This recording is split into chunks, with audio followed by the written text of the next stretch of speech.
عالمی مالیاتی فنڈ نے پی آئی اے کے علاوہ دیگر ایئر لائنز کو بھی نئے جہاز خریدنے پر سیلز ٹیکس چھوٹ دی جائے گی۔ پی آئی اے کی نجکاری کے لیے رواں ماہ ایکسپریشن آف انٹرسٹ بھی جاری ہوگا۔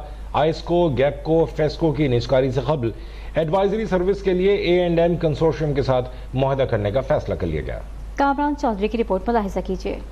آئی ایم ایف کے ساتھ پی آئی اے کے علاوہ باقی ایئر لائنز کے لیے سیلز ٹیکس چھوٹ دینے پر اتفاق۔ عالمی مالیاتی فنڈ نے پی آئی اے کے علاوہ دیگر ایئر لائنز کو بھی نئے فلیٹس خریدنے پر ٹیکس چھوٹ منظور کر لی۔ دیگر ایئر لائنز کو بھی نئے جہاز خریدنے پر سیلز ٹیکس چھوٹ دی جائے گی۔ پی آئی اے کی نجکاری کے لیے رواں ماہ ایکسپریشن آف انٹرسٹ بھی جاری ہوگا۔ آئسکو، گیپکو، فیسکو کی نجکاری سے قبل ایڈوائزری سروسز کے لیے اے اینڈ ایم کنسورشیم کے ساتھ معاہدہ کرنے کا فیصلہ بھی کر لیا گیا۔ فاروق ستار کی صدارت میں قومی اسمبلی کی قائمہ کمیٹی برائے نجکاری کا اجلاس۔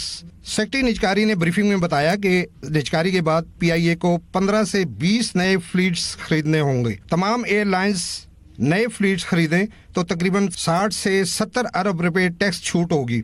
سیلز ٹیکس چھوٹ ملنے سے ایئر لائنز خطے کی دیگر ایئر لائنز کے ساتھ مقابلہ کر سکے گی، جبکہ پی آئی اے کی نجکاری کے لیے رواں ماہ ایکسپریشن آف انٹرسٹ جاری کیا جائے گا۔ سیکرٹری نجکاری کمیشن کے مطابق اتحاد اور قطر ایئر لائنز پی آئی اے خریداری میں دلچسپی نہیں رکھتی۔ پی آئی اے کی فائنینشیل ایڈوائزر کو $45 لاکھ کی ادائیگی کی جا چکی ہے۔ خریداری کے لیے نئی پارٹیاں شامل ہوئیں تو دوبارہ ڈیو ڈیلیجنس ہوں گی۔ سیکرٹری نجکاری کمیشن کے مطابق پی آئی اے کی نجکاری کے لیے نیگیٹو ایکٹیویٹی ختم اور سیلز ٹیکس چھوٹ مل چکی ہے۔ پی آئی اے نے 26 ارب روپے ایف بی آر، 10 ارب سول ایویشن کے دینے ہیں، جبکہ پی آئی اے کے ریٹائرڈ ملازمین کو پینشن حکومت کی جانب سے ہی ادا کی جائے گی۔ نجکاری کمیشن کے مطابق آئسکو، گیپکو، فیسکو کی نجکاری سے قبل ایڈوائزری سروسز کے لیے اے اینڈ ایم کنسورشیم کے ساتھ معاہدہ کرنے کا فیصلہ کر لیا گیا ہے۔ A and M sectoral due diligence, market sounding, legal and financial due diligence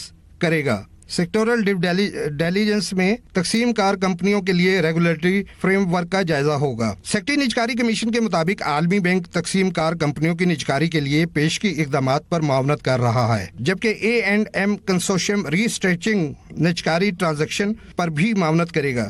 نجکاری سے قبل ٹیرف ایڈجسٹمنٹ، سبسڈی اور دیگر ریگولیٹری اقدامات کو طے کیا جائے گا اور رواں ہفتے کے دوران یہ تمام اقدامات کو فائنل کر لیا جائے گا۔